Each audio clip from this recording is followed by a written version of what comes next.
presenter is Shantree, who's the founder and co-director of the Living Center, which is an eco-spiritual education sanctuary established in 1983, located just outside of London, Ontario, in the heart of Carolinian Canada.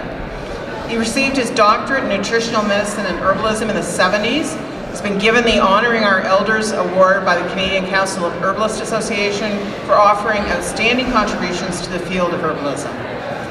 He's the author of numerous books, courses, and mentorships related to health, nutrition, herbalism, and ecological design, forest gardening with wild and native plants. He's been working his craft as an herbalist on the medicinal and nutritional properties of herbs and trees of this bioregion.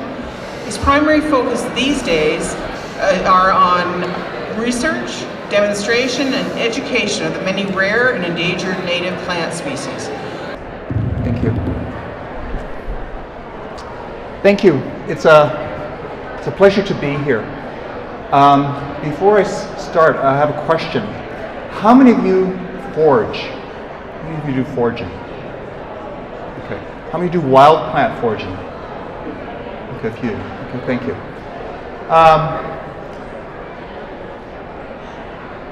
Like was described in my introduction, I've been doing this for a long time, and I've seen how herbalism has changed over the years and how people's diets have changed over the years. And the reason I put these two words together is foraging and sanctuary together, as a lot of times people think of them as two very opposite things. And I'm going to go through this slide presentation with a lot of visuals. And the first one before I start is how blessed we are that we live in this bioregion, that we have so much diversity here. And there's so many plants that we don't actually know, we don't actually bring into our life. Of the over 2,000 plants, 2,200 plants, only 1 or 2% are poisonous. So to me, I have a lot of gratitude that I live in this part of Canada. And a sanctuary is a place where there's areas set aside where you can actually protect something that's precious. And the amount of plants that are becoming rare, endangered, or threatened has really increased a lot. So we need these places of refuge where we can actually grow these plants to honor them, to give thanks to them. But the other part is that we're protecting them and hopefully sustaining us as well. And my belief as a herbalist and as a wild nutritionist is if those plants can come closer into our kitchens, close to our hearts, close to our noses, we can smell them, we can taste them, we actually deepen that intimacy, that relationship with them, compared to just protecting them. So to me, protecting areas that are needing protection is vital. It's a very important role because of what's happening in this bioregion. So the power of sanctuary can heal the land and the diversity, but also can help actually the individuals. So foraging. No matter which part of the world you come from, where your ancestors came from, they were all foragers. All of our ancestors foraged. It's a really incredible way to slow down the pace of life, to connect with what sustains us. It's nourishing and transforming to our whole being. And the amount of abundance is incredible. So ethical foraging is one of the things that I've been asked to create a course on. So Carolinian Canada and like I said, there's collaboration happening, is how to have ethical foraging be taught in a different way instead of just going out there and saying, I'm going to harvest things. There's a way to do it where there is a sacred reciprocity to the abundance that's there. So sacred reciprocity is the force of reciprocity. This term, ani, the essence of ani is a sacred reciprocity, emerges out of a universal perspective in which importance is placed on the relational flow of energy as a process of establishing and maintaining balance. It's a code of conduct, a sacred agreement. And a lot of the reasons a lot of the plants are becoming rare and endangered is because we're not honoring this ancient way of taking care of these plants and how to support them, take care of them. All indigenous peoples around the world had this code of the way they took care of their landscapes. When I moved onto this land in 1983, where you see this peace bowl, where it says "May peace prevail on earth," was a heap of old metal and old cars and trucks and stuff. This is what I call the heart of our property now, the land. We live on 50 acres where the center is, and this is where a lot of the medicinal plants have come from. And there has been many plants that have harvested from this garden. This garden is about a 1/4 acre in size. It's a teaching garden, but it's also a place where people could be inspired. As the years have been going by, I've been trained as a Western herbalism. Where I'm doing my research right now is how to have plants that are native become part of our repertoire, part of our medicine making, part of our herbal teas. Because there's a line that I use, and I've said this many times for many years: if we don't use it, we will lose it. If we don't use these plants, they'll become forgotten, and there'll be fear of plants. And the reason we use a lot of the plants that we do is because there's been a commercial capitalism and a consumerism aspect to really go and harvest a lot. So now we're getting a lot of, when Ben was talking earlier about a lot of plants that are superfoods that come from all around the world. Have you ever thought about how unfortunate it is that we have no superfoods here in Ontario? Think about that. Okay, we have blueberries, right? We have hundreds of superfoods here, and we got to be empowered again to bring those plants back. So number one, I just want to go through these few points here, is learn to identify the plants really well. So if you're going to do any foraging, make sure you know the plant really, really well. Learn about the plant's habitat. Where does it come from, and where are they going? When I say where are they going, it's how's that landscape changing? How's that landscape going through succession? Plant natives in the zone. Preserve and protect the land that you have, and it's important to really share this passion.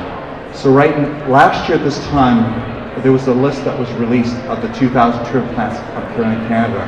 What we've been doing with our mentorships is bringing these plants and doing research on them. So we actually know their chemistry, we know what the plants are, how we can use them, how much of the plants we can use, and what dosage we can use those plants. So this is the larger scale of our gardens. The one right here is what's our medicine wheel garden. We have about 5 acres of gardens, and we're putting in a 3 kilometer long native plant trail starting actually 2 weeks from now. And there's about 4.5 acres of ponds going in. A pond. I love this quote here: when we see land as a community to which we belong, we will begin to use it with love and respect. So basically, these plants are part of our relations. They are our relatives to really work with these plants, get to know them very deeply. So honoring the pain of what's happened to our landscapes here, there is a lot of forest that disappeared. This part's going to be very short in my presentation, of how much habitat has been lost. That we have 10 million people approximately living in Carolinian Canada. The pressure of protecting wild areas or having habitats in our own gardens is essential.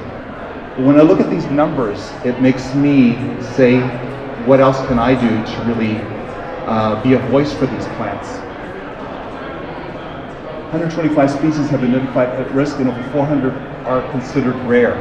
Now remember the number I shared earlier, that only 1-2% are poisonous of those 2,000 plus plants.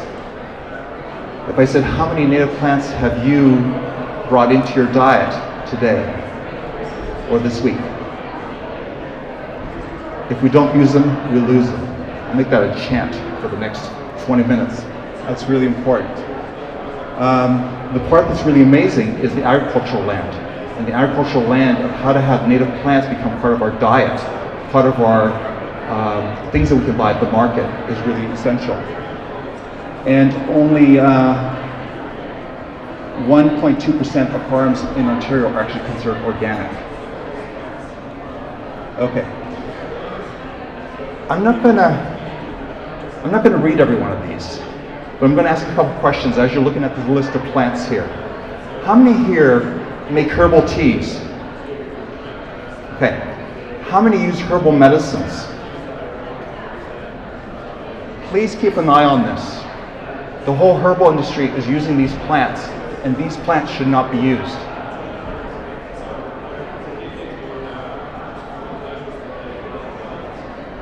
These plants, because when I got into herbalism in the 70s, there was so much abundance of wild areas, there was so much forest.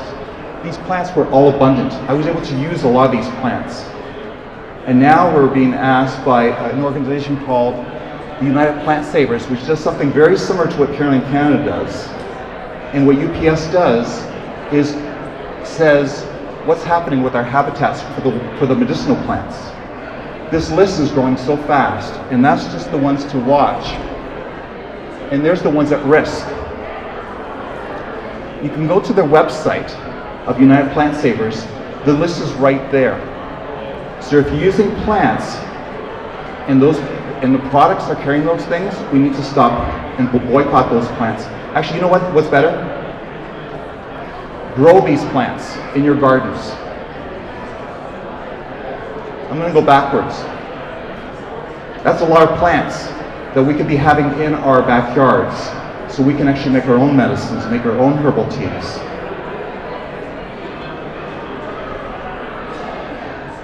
Oops. The plants that are on these lists are for women, many of them. Many of them are the medicinal, for our immune systems. Many, or most of them, are shade-loving plants, which is why I talk so passionately about forest gardening, is forest gardens can actually create more layers, so there can be shade to create habitats where these plants can grow. So that was the pain of what's happened to our landscape. Seeing with new eyes, this is where I want to spend most of my time talking about this part of my presentation. One of my students who's at our booth today, Rita, created this chart last year when she was going through my mentorship course in forest gardening and herbalism. But why grow native plants? Performance, relationship, uniqueness, expression, extinction, reconciliation, intelligence, health, uniqueness, untamed. That's in the handout that you folks got that Kaylee passed around. That chart's really important. And like I said again, if we don't use these plants, we will lose them. We need to grow these plants. We need to get a lot of people excited about these plants so that they don't, that list is going to keep getting longer and longer because more and more people are using alternative herbal medicines, which is good. And I'm glad that that's happened in my industry for 40 years now. But we need to know why grow native edible plants can also create a different well-being in our bodies. This is actually the front yard of Rita's place. When Ben was showing the slides of his property, he said he had around 220 plants in a backyard. Rita's from Toronto. She also has close to 200 plants in her backyard. So you don't need a lot of large space to be able to grow some of these plants. This is a couple aerial shots of our place, of native biodiversity. That's our vegetable garden. We grew 5,000 pounds of nutrient-dense local wild and native foods and medicines in 2017. So we did that. So that sounds like a lot, right?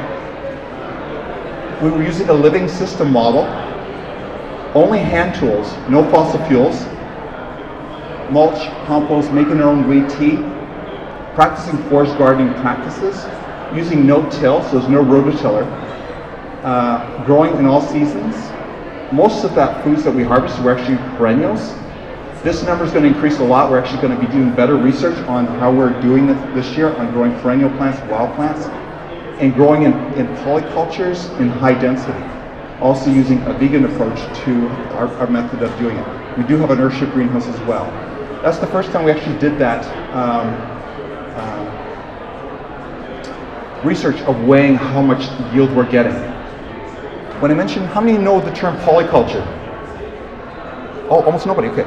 So it's the opposite of monoculture, right? Polyculture is having a tree and having some plants growing around that tree. To maintain one of those polyculture is roughly, and Lorraine Johnson writes about this in her book, on how much time is spent on taking care of a small garden. If you took care of that tree and that little area around that tree, it'd be less than an hour of work a year. And a water garden. So what I want to do now, and the other thing about that we have in the handout, is we've been creating these lists, foraging lists of what's available to us. So what I want to do is cover 12 plants that are edible, that are available right now at this time of year, that you might want to grow in your own garden. This, hopefully by the end of this fall, or by the end of this year, we will actually have a book available on this for plants that are available for spring, summer, and fall. So we've actually had quite a few pages already done. That one handout that you have with the 12 plants, and if you don't, you can always get one from Kaylee after, okay? That's Kaylee right in the front here. Okay. So, how many know that there's actually a fruit that you can harvest right now? What is it? It's the beginning of April, right? There's already a fruit that we can harvest.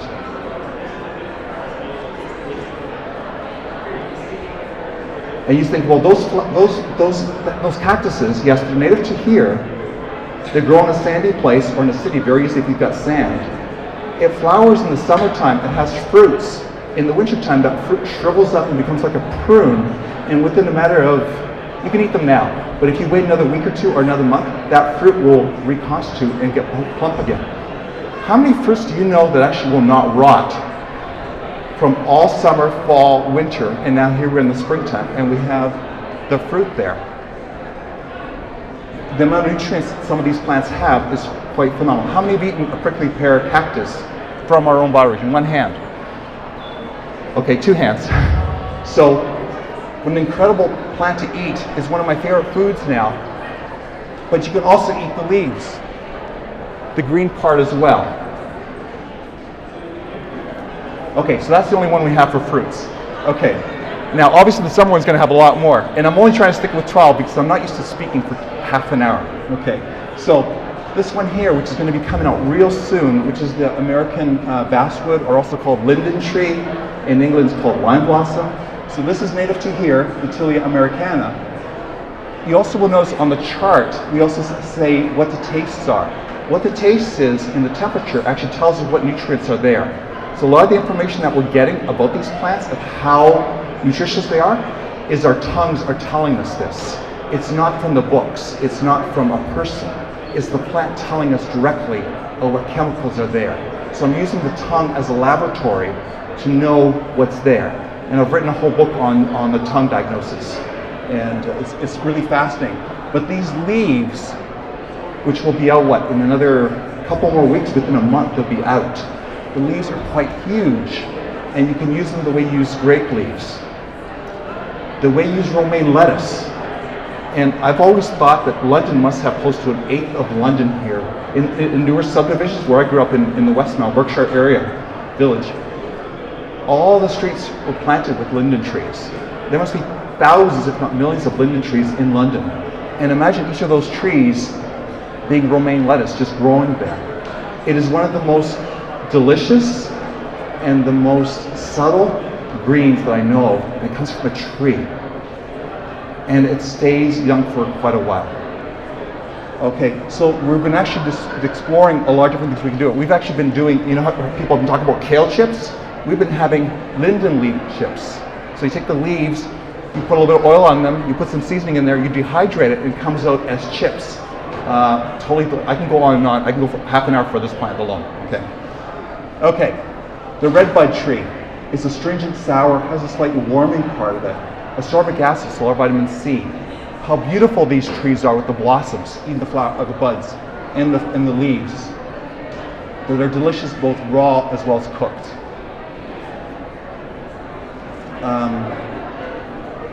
You can see how also one of the things we're doing with our charts as we're doing this research is looking at how much fat, protein, and carbs are found in a lot of these native plants. So what actually we're doing is creating a native plant diet to make sure that people can actually get the trace minerals, get the nutrients they need, where's the fat's going to come from.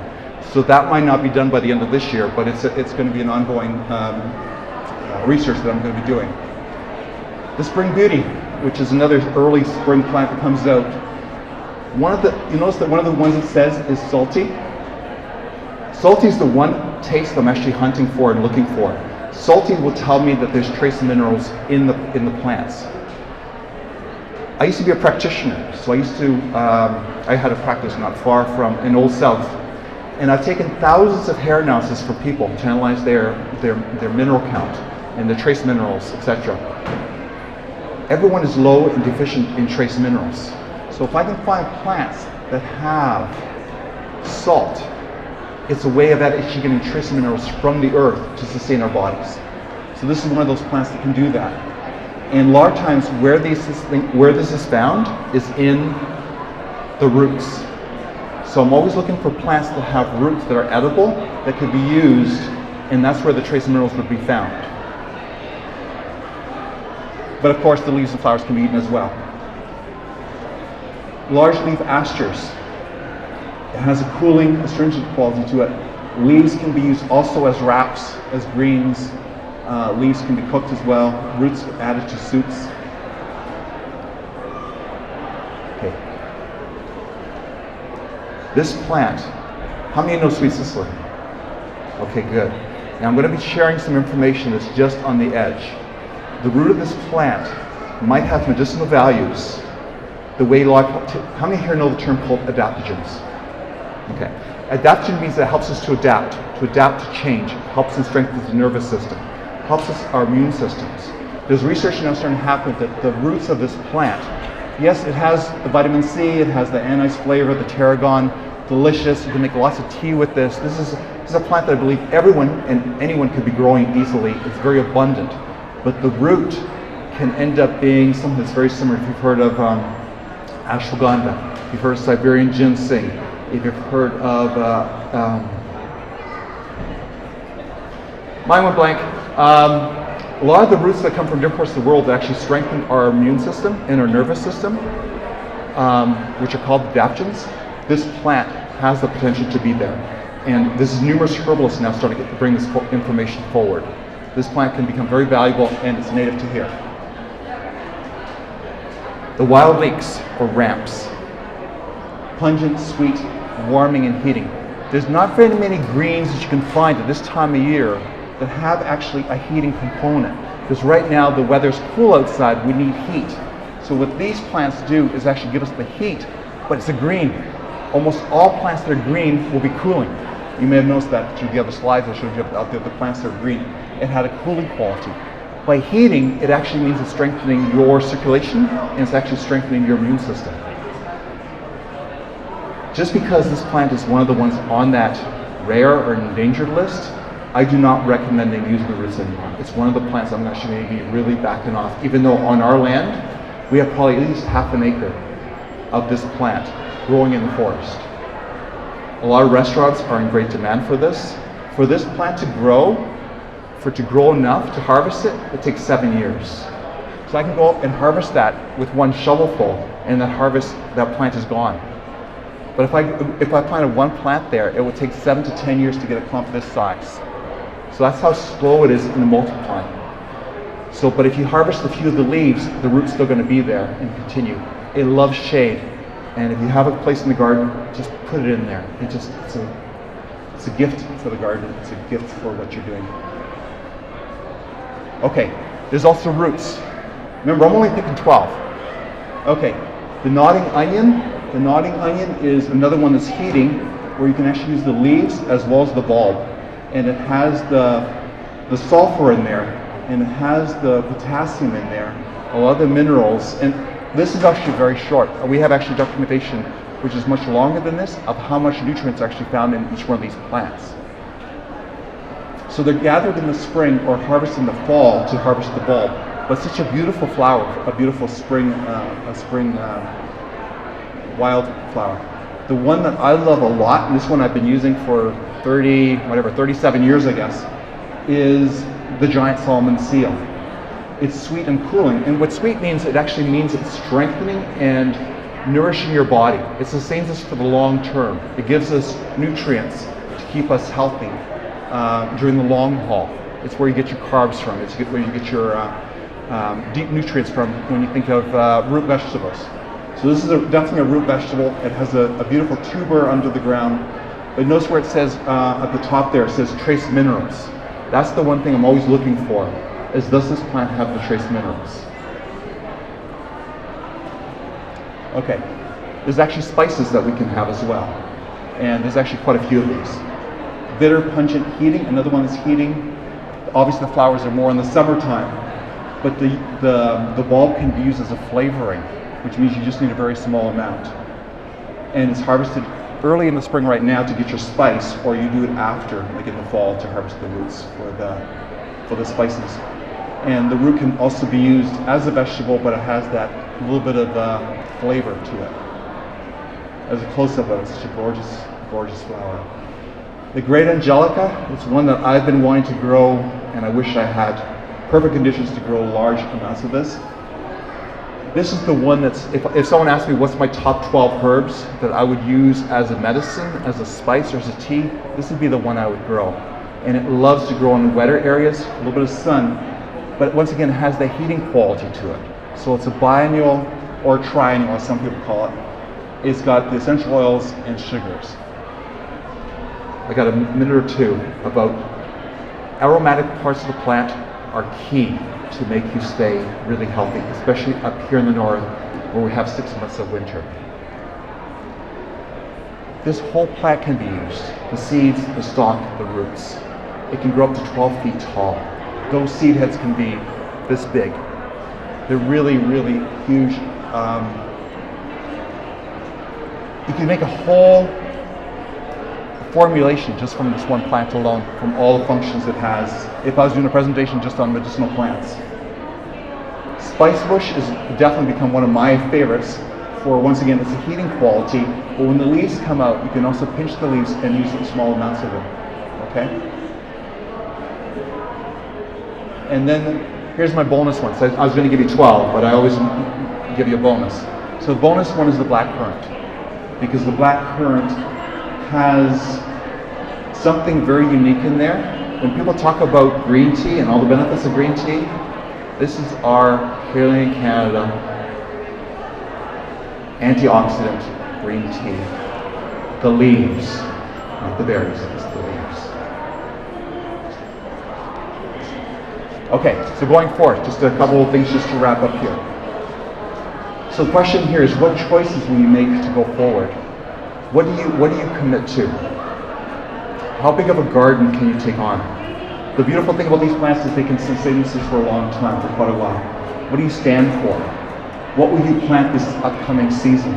What will you forage from your backyard sanctuary? Once again, those two words, foraging and sanctuary, means you want to deepen your intimacy experience. Because if you know a plant is really important, but you can feel something inside of you, that plant speaks through you and communicates of who it is and why it's here. It gives you something different than just looking at it and saying it's beautiful, it's tasty, it's smell. Using all the 5 senses is what will activate us to be better stewards of our backyards in our bioregion. So the question really is, how local, native, and wild will our food choices be? So a lot of people are talking about being local. I always say, how about becoming native in the sense of our diet shifting and adjusting to becoming more perennial? So here's my vision.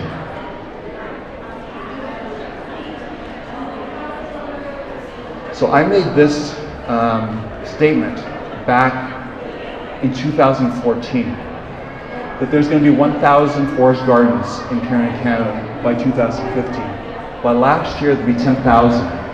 I'm now predicting there's going to be 1 million forest gardens all along Lake Erie, from Windsor all the way past Toronto. There'll be 1 million by 2020, which is less than 20 years from now. Okay? And to me, it can be a small garden, a little townhouse garden, or it can be a big garden. This is really important because of the population that's happening. I live just half an hour from here, just in the outskirts of London. And I've seen how much farmland has disappeared. I've seen how the subdivisions have changed, come closer. To me, it's each person's backyard having some of this. So I got to read this last quote because I love this quote here. So obviously few of us are in position to restore the forest, but tens of millions of us have gardens or access to open spaces such as industrial wastelands where trees can be planted. And if full advantage can be taken of the potentialities that are available even in the heavy built up areas, new city forests can arise. This is Robert Hart, who coined the term forest gardening, who's one of my heroes. And this one here, I'm just going to read this one as well. The keystone of ecological herbalism or forest gardening and creating native plant sanctuaries is a paradigm shift in our own human consciousness.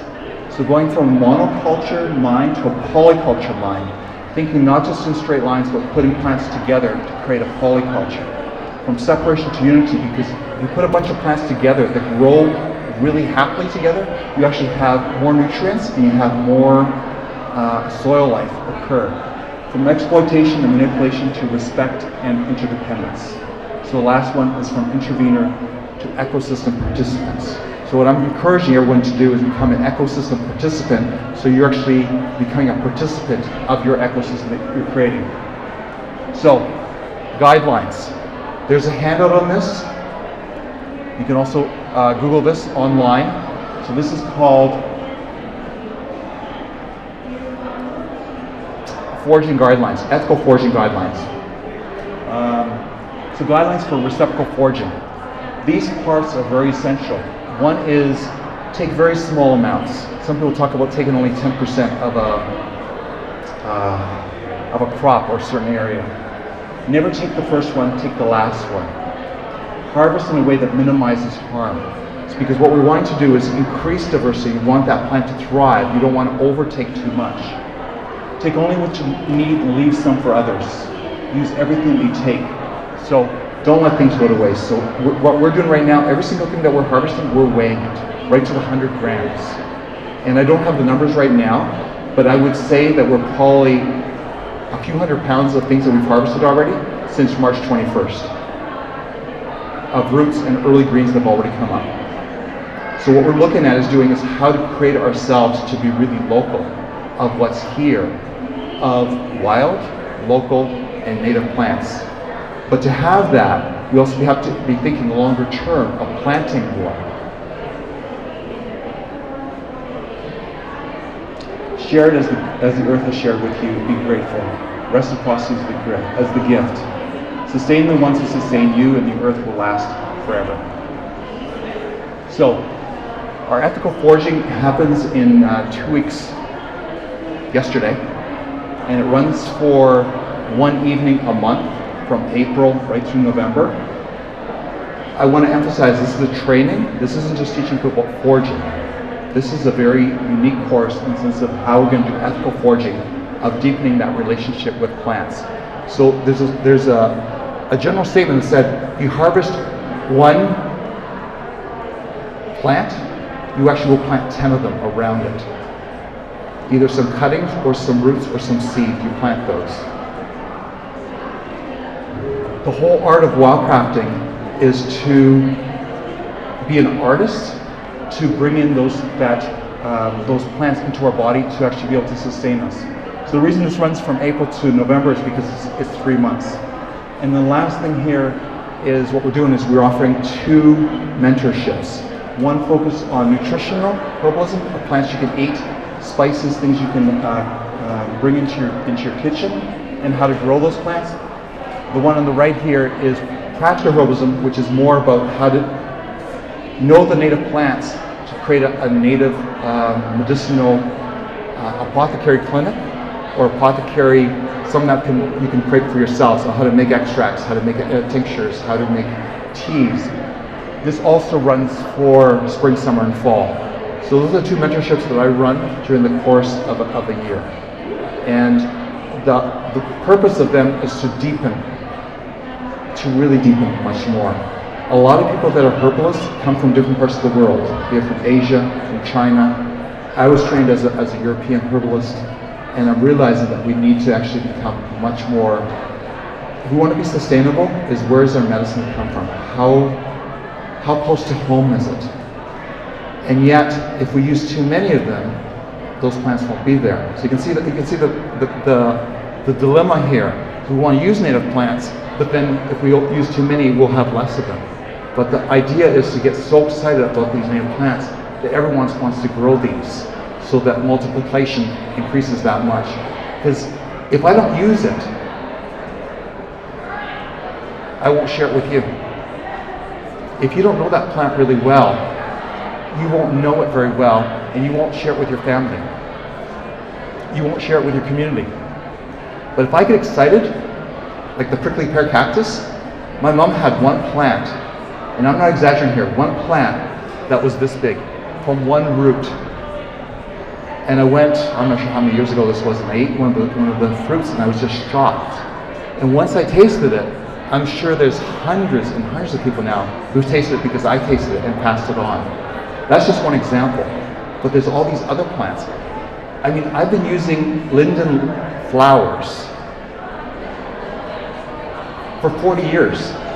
40 years as a herbal practitioner, as a herbalist nutritionist. But nobody told me you can eat the leaves. I only discovered like 7, 8 years ago. Now it's like, why is not everyone eating linden leaves for nutrition? Why is the herbalist using the flowers for medicine, but the leaves are the safest, probably the safest edible plant that we have that's native to here, and it's so abundant because there's so many planted in the London area. You see what I'm trying to say? Is if I taste it and I find all these different recipes, and the recipe book's going to be coming out as well, probably also by the end of this year, of using a lot of these native plants. But you get excited about it, and next thing you know, more people are going to want to grow those plants because there's a use beyond just we're doing it because it's a native plant. It's native and it has all these other gifts for us. Okay. Thank you. So, hope beneath our feet, restoring our place in our bioregion. How to root ourselves to place. How to really become rooted to place.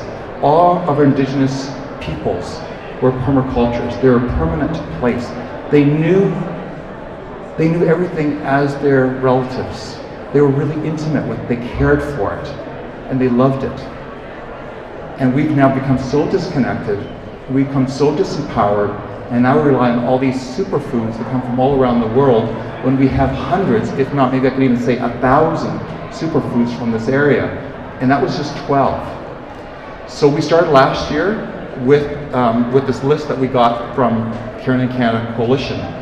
And from those 2,200 plants, we now have 350 that we have as part of our dietary and part of my medicine making process now. So it's really exciting, and I hope that each of you gets excited.